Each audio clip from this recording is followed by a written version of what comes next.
तो आज फिर पुनः सबको आज के वीडियो में आप लोगों का स्वागत है। कल का वीडियो कैसा लगा? आपने कमेंट बहुत कम दिया है। कमेंट जब दोगे तो मैं आपसे बात करूंगा।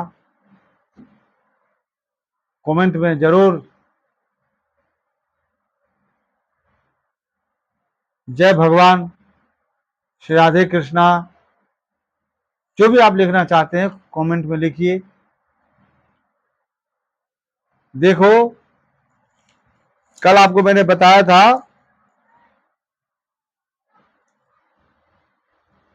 भागवत कथा के फल, भागवत कथा से क्या होता है, इसमें भी बताया गया। मैं उसी बात को समझाया। जो कथा आप लोग सुनते हो मंच से, वह इस तरह से नहीं कही जाती। वो तो कहते हैं भागवत सुनो और तुम्हें फल मिल जाएंगे, तुम्हारे घर परिवार में सुख हो जाएगा। कोई भी श्लोक में ऐसा नहीं है, सब में यही है, मुक्ति होगी।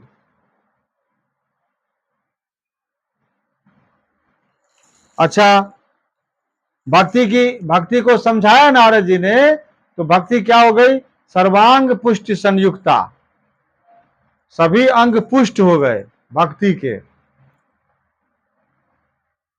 पुष्ट होने का मतलब,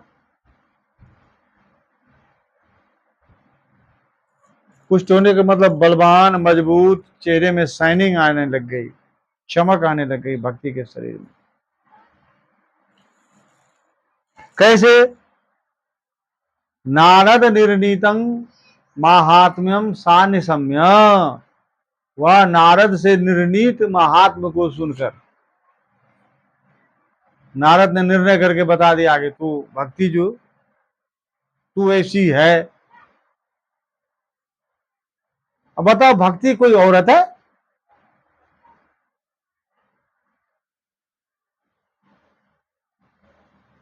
नारद नाम का तो आदमी है जो बीणा बजा रहा है। अब भक्ति क्या है?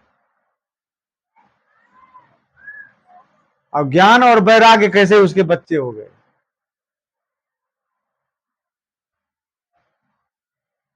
इस पर आप लोगों ने कोई चिंतन नहीं किया अभी तक। सारे आप लोग पंडित हो, विद्वान हो, ये कहने वाले और सुनने वाले, क्या लोग कह रहे हैं और क्या लोग सुन रहे हैं, लोगों को पता नहीं।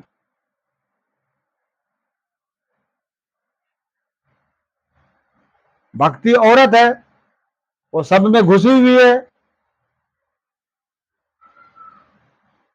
जैसे कांटे घुसते हैं वैसे घुसी हुई है। और ज्ञान और वैराग्य बीमार पड़े हुए हैं। क्या मतलब? वो अपना महात्म सुन करके भक्ति जो है गदगद हो गई। सारे लोग एक दूसरे का महात्म सुन करके, अपना महात्म सुन करके, सारे के सबके भीतर में भक्ति है। जितने भक्त तथाकथित भक्त हैं, वो एक दूसरे की प्रशंसा करके सुखी हो जाते हैं। परम भक्त फलाने महाराज, फलाने महाराज, फलाने महाराज हमारे यहाँ पधारे हैं, फलाने भक्त के, फलाने इनके जीवन में ऐसे घटना घटी, ऐसा हुआ वैसा हुआ। लोग सब एक दूसरे की बड़ाई करते रहते हैं और खाते हैं, पीते हैं, आराम करते हैं। देख लो, सब मोटा हो रखा है। बड़े बड़े संत महात्मा जिसको तुम कहते हो, खा खा के फट रहे हैं बैल की तरह।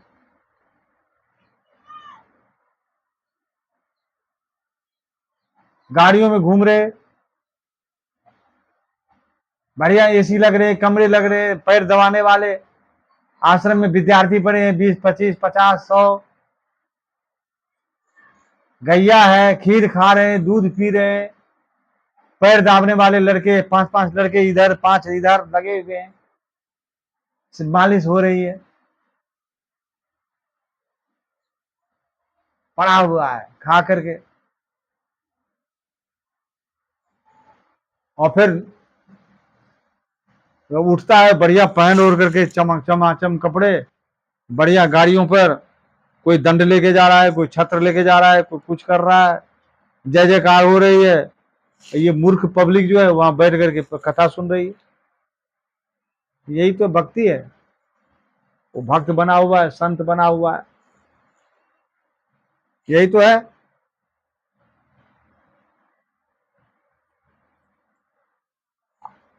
संत और भक्त और भक्ति और ज्ञान और वैराग्य कहीं से हमको दिखा दो। जो घर पे न रहे, आश्रम में रहे, वो वैराग्यवान है। घर पर एक औरत मिलती है, आश्रम में 8-10 मिलती है। घर में एक कमरे मिलते हैं, आश्रम में 10 मिलते हैं। घर में एक गैया का दूध नहीं मिलता है, आश्रम में 20 गैया को दूध मिलता है, रबड़ी मिलता है, छेना मिलता है, पनीर मिलता है।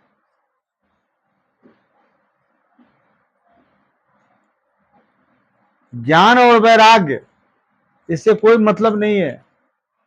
बढ़िया भोजन और बढ़िया आराम से है, शरीर में सुख से है, शरीर का पोषण हो रहा है। अपने महात्म को सुन करके भक्ति खुश हो गई। एक दूसरे का महात्म सुना सुना के सभी खुश हो रहे हैं। ऊंट की शादी में गधे गए, गधों ने आवाज मारी, ऊंट ने कहा वाह क्या बात है। और गधे की शादी में जब ऊंट गए, ऊंट की शादी में गधे गए, दोनों की एक पर एक आवाज है। दोनों खुश हो गए एक दूसरे की प्रशंसा करके। तो कहते हैं, अब भक्ति कहने लगी, हे नारद जी, मैं धन्य हूं, तुम्हारी निश्चल प्रीति है। न कदाचित विमुंचामी चित्ते स्थास्यामी सर्वदा। हमेशा मैं तुम्हारे चित्त में रहूंगी, तुम्हारे चित्त में।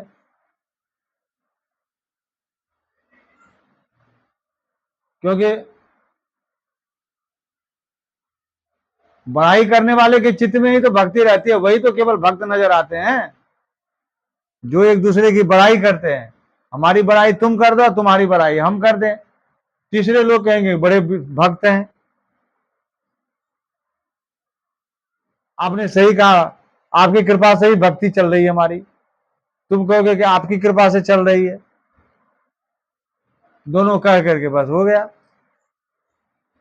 अपने अपने घर में जाओ, खाओ पियो मौज कराओ। जितना तुमने धन माल मारा है, बेवकूफ बना के जमा किया है, तुम उसका भोग करो। जितना हमने माल जमा किया, हम उसका भोग करें। यही तो। इस वीडियो को शेयर करिए ताकि समझ में आवे भक्ति क्या है। मैं तुम्हारे चित्त में रहूंगा, चित्ते अस्थास्यामी। अस्थास्यामी कहां का रूप है? लिट लकार का। भविष्यत अर्थ है, धातु लिट से। भविष्यत अर्थ में धातु से लिट होता है, लिट लकार भविष्यत अर्थ में। कृपालुना तया साधो मद बाधा ध्वंसिता क्षणात। हे साधु, संबोधन का चिन्ह है, तुम्हारे कृपालु के द्वारा। कृपा रूपी आलू तुम्हारे पास में है, तुम्हारे कृपालु के होने के कारण क्षणात ध्वंसिता मद बाधा। मद बाधा ध्वंसिता क्षणात। मेरी बाधा क्षण से ही नष्ट हो गई, क्षण में ही नष्ट हो गई।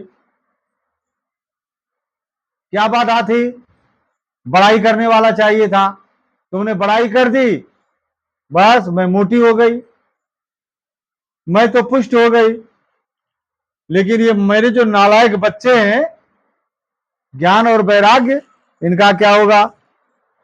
पुत्र योश चेतना नास्ति ततो बोध है, बोध है। मेरे ये जो दोनों पुत्र हैं, इनकी चेतना नहीं है, ये बेहोश हैं, मरे पड़े हैं, अधमरे हैं। इनकी चेतना तो लौटाओ। मैं तो मोटी तगड़ी हो गई, मेरी तो बड़ाई हो गई। मेरा तो लग रहा है कि मुझे बोध मिल गया है। ये नहीं उठ पा रहे, इनको बोधाए, इनको बोध करो, इनको जगाओ।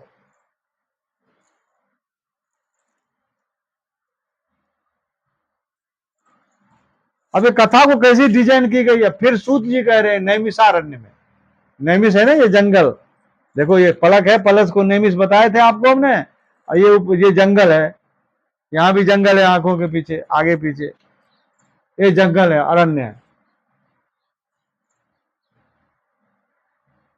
नैमिषारण्य, पलकों की छाव में, पलकों के छाव में आजा मेरे गांव में।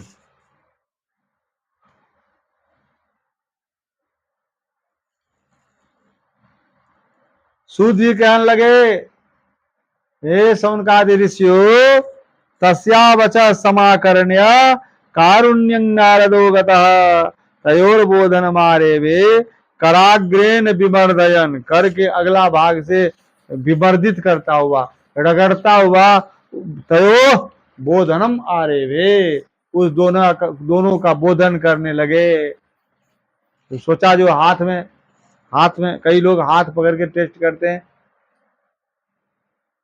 ओ हाथ में गर्मी नहीं है, इसका खून ब्लड चल नहीं रहा है, शांत हो गया है, ब्लड में गर्मी पहुंचाओ ताकि सेल एक्टिवेट होगा शरीर का। हाथ को रगड़ने लगे।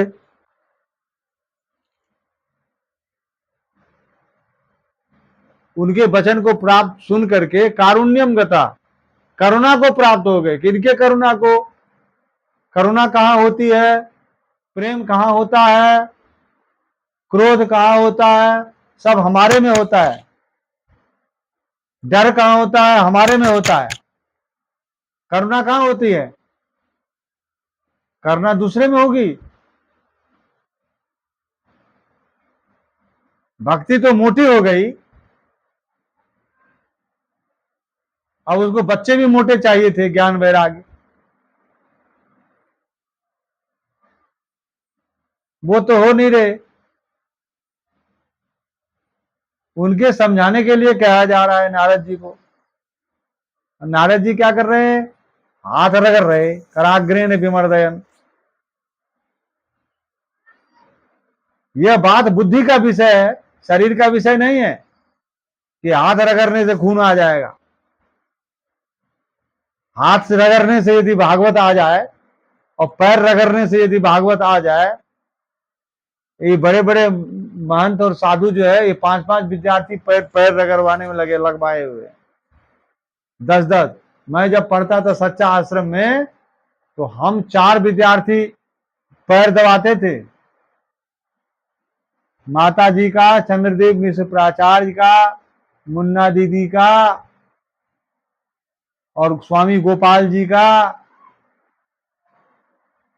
और ब्रह्मचारी जी का, और गणेश ब्रह्मचारी जी का, और सारे लोगों का बोल तो रहा हूं। 2-2, 3-3, 4-4, क्योंकि वहां पर वो है, जो नहीं करेगा उसके पीछे फौज लगा देंगे वो लोग, उसको मारेंगे, पीटेंगे, परेशान करेंगे, आश्रम से निकाल देंगे। और हमारे घर में गरीबी थी, हमको खाने का उपाय नहीं था, रहने का उपाय नहीं था, भगा देने से मैं जाता कहां। हमारे घर में पढ़ने की लगन लगा रखे थे, और पढ़ के होता क्या है,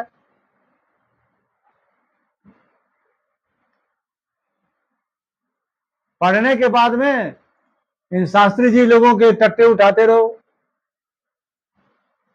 इनकी गुलामी करते रहो, महात्माओं की गुलामी करो। ये इसीलिए गुलामी करने के लिए सब सिस्टम बनाया गया है। पब्लिक को ये समझ में नहीं आती, पब्लिक तो सोचती धर्म हो रहा है।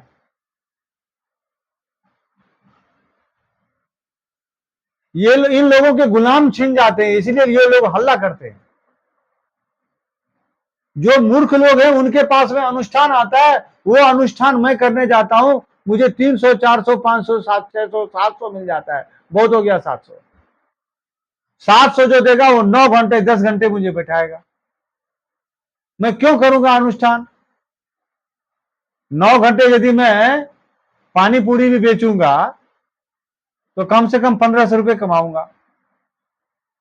लेकिन वो कमाने की हमारे भीतर में संस्कार दिया नहीं गया। पॉपकॉर्न बेचूंगा तब भी हजारों, 1000 रुपए। 9 घंटे यदि केले के धकेल लेकर के घूमूं तो 1000 रुपए नहीं आएंगे। पंडित बन के क्या लाभ? किसी मूर्ख के या शास्त्री के जिसको कुछ नहीं आता, न संकल्प आता है, न कोई श्लोक का अर्थ आता है, लेकिन वो भयंकर बने हुए हैं।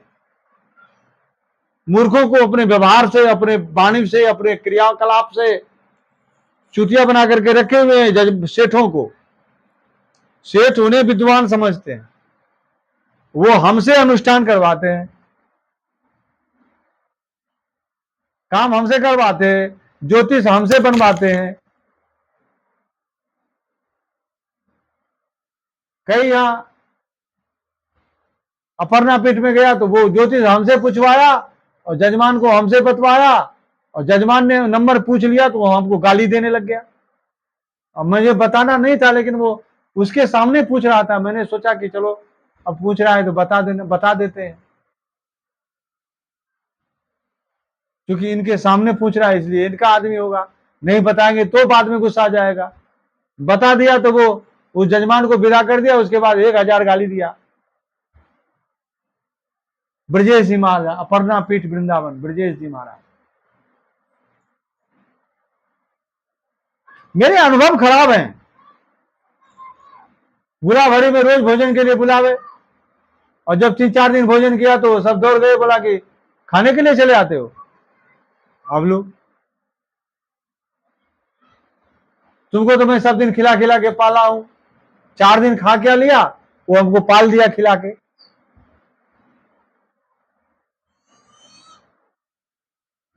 काट तो नहीं दिए हो।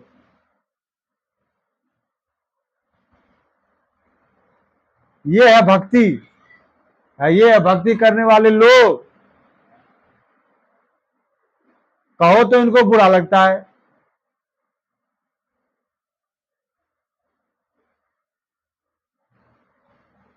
भागवत पाठ करने गए, जहां जहां नाम लिखाया, 9-9 घंटे तो पाठ करवाया, 2-2 हजार, 2,500, 3,000 रुपया दक्षिणा दिया।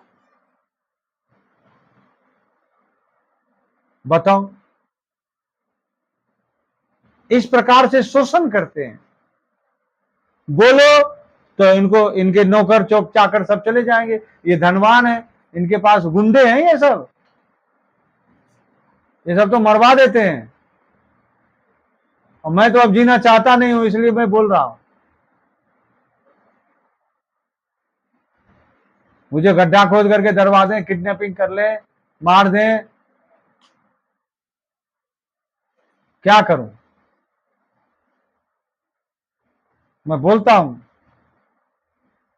खुले चैलेंज देता हूं, जिसने मेरे साथ में भला किया है वो आ जाए। जो भला किया है वो आ जाए। किसी ने कोई गिफ्ट में कुछ नहीं दिया, किसी का कुछ किया हूं तब दिया है, और करने के बाद में तो देना बनता है। वो तो ले लूंगा, वो तो मेरा राइट बनता है। बिना किए तो कोई देता नहीं। इसीलिए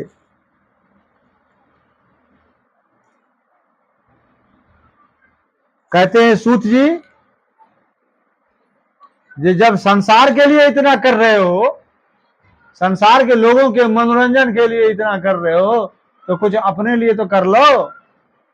इस नैमिष के अरण्य में इस आंखों के पुतलियों को तो बंद कर लो, इन आंखों को तो बंद कर लो, इन झरोखों को तो बंद कर लो। झरोखे के भीतर में जो बैठा हुआ, जो आनंद का सागर उमड़ रहा है, उसको देखने का प्रयास करो। हाथों से रगड़ करके समझाने का प्रयास मत करो। हाथों को रगड़ने से इलेक्ट्रिक पैदा नहीं होगा।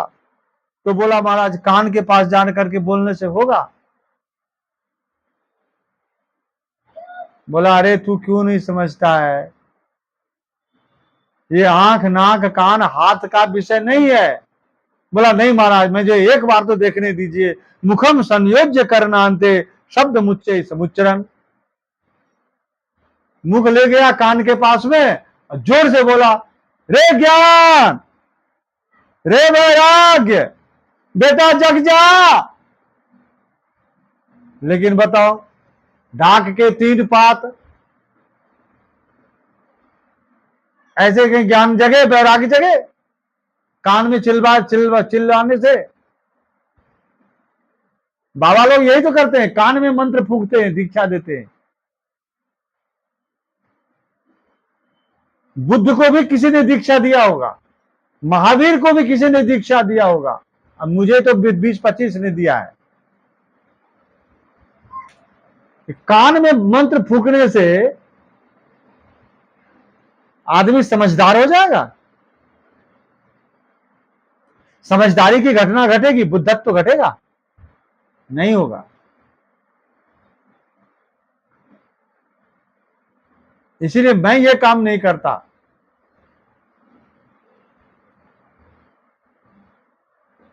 अब कोई आ जाता है, इसीलिए मैं नहीं करता, तभी तो ये मेरी हालत है।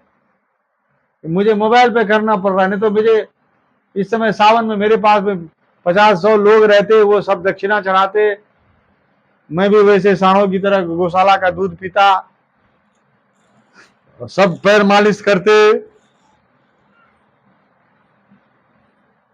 और जिसको मन होता कमरे में बंद कर देता।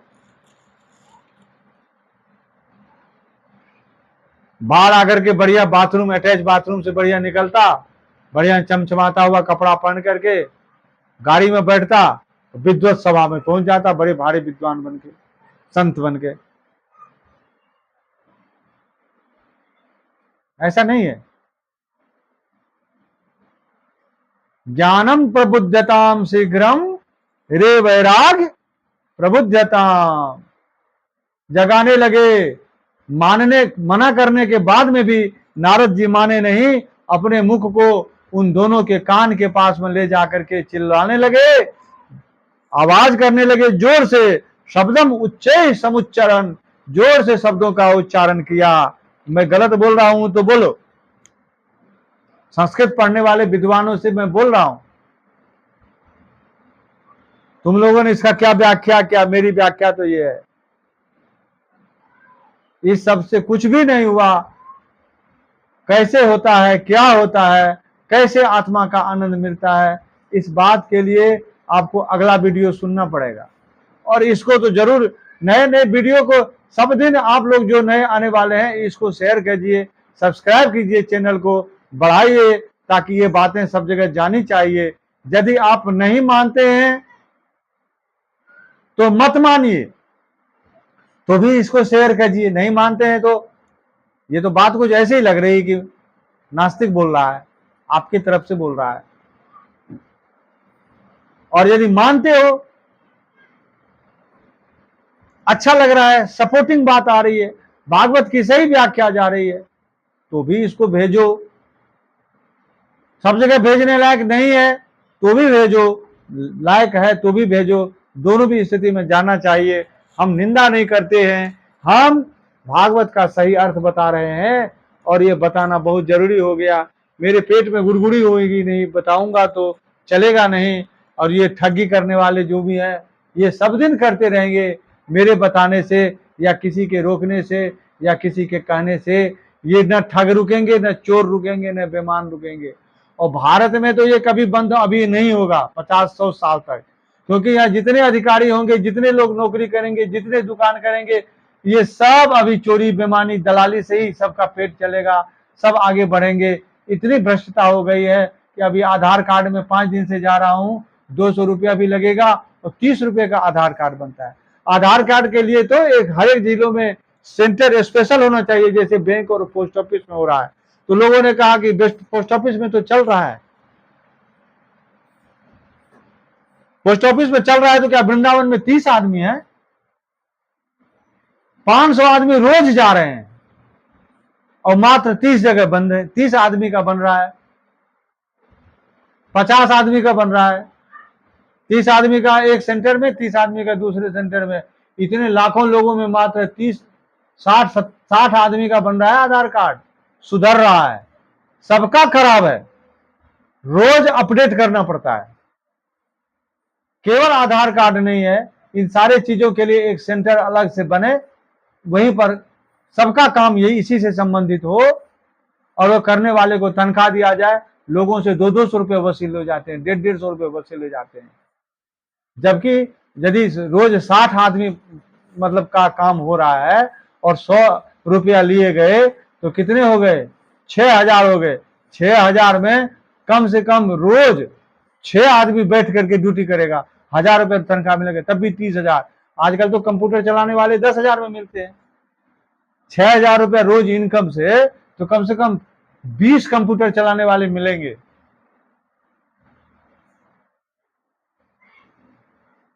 सौ रुपये आदमी से लिया जाएगा आधार कार्ड सुधरवाने का तब। लेकिन ये पैसे चोर उचक के खा रहे हैं, गलत काम करने वाले खा रहे हैं। देश में अफरा तफरी मची हुई है, चारों तरफ घोर अत्याचारी, बेईमान, लुष्ट, जो भी लूटने वाले, ठग, घूस खाने वाले, सब चारों बगल फैले हुए हैं। ये इतना बड़ा अन्याय चल रहा है, इसका सुधार होना चाहिए। कैसे होगा? इसका मालिक तो प्रकृति ही है, भगवान ही है। सब नष्ट भ्रष्ट होने के बाद में ही ऐसे ही चलता रहेगा, सब दिन ऐसा ही चला है। कलयुग से ये बात समझी नहीं जा सकती है। देवासुर संग्राम सतयुग में हुआ, किताबों में लिखा हुआ है। तब कौन सा युग था कि देवता असुरों का युद्ध हुआ? शास्त्रों में, किताबों में, सब जगह यही लिखा हुआ है, युद्ध, बेईमानी, चोरी, उसको उठा ले जाना, उसको मार देना, उसकी हत्याएं कर देना। ये तो उस समय लिख दिया गया, किताबों में हुआ। आज के समय में है किसी को कोई गाली भी नहीं दे सकता है, 100 नंबर आ जाता है, 112 पर फोन हो जाता है और गाली देना भी मुश्किल है। तमाम आदमी का संकट है, और इस संकट की घड़ी में आदमी को इस सारे विपत्तियों के बीच में यदि कोई बचा सकता है तो भागवत बचा सकता है, आनंद बचा सकता है। जो आनंद अपने भीतर में है, इसी से मुक्ति का आनंद मिलता है। मुक्ति इसीलिए श्रेष्ठ कही गई है। संसार के जो ये सुख संविदाएं हैं, सुख संपत्तियां हैं, यह आनंद नहीं देती है। ये यदि दुख देती हैं तो दुख में आदमी धंसता चला जाता है और एक अनंत मृत्यु की तरफ चला जाता है। लेकिन यदि आपने अपने आत्मा को जान लिया तो दुख कितना भी रहने दो, उसमें सुख की किरणें दिखती रहती हैं, आनंद दिखता रहता है, और इसी आनंद में मस्ती आती है, सुख आता है, समृद्धि आती है। भागवत कथा कल्याण करती है। इसी के साथ मैं आज का वीडियो विराम करता हूं। कल के वीडियो में मैं आप लोगों को जो है और सारी बातें बताऊंगा, जो कि ज्ञान वैराग्य को जगाते जगाते फिर आगे किसको जगाया जा रहा है, किस तरह से क्या सुनाते हैं ज्ञान वैराग्य को जगाने के लिए, इस प्रसंग को आपको कल बताऊंगा। ठीक है, राधे राधे।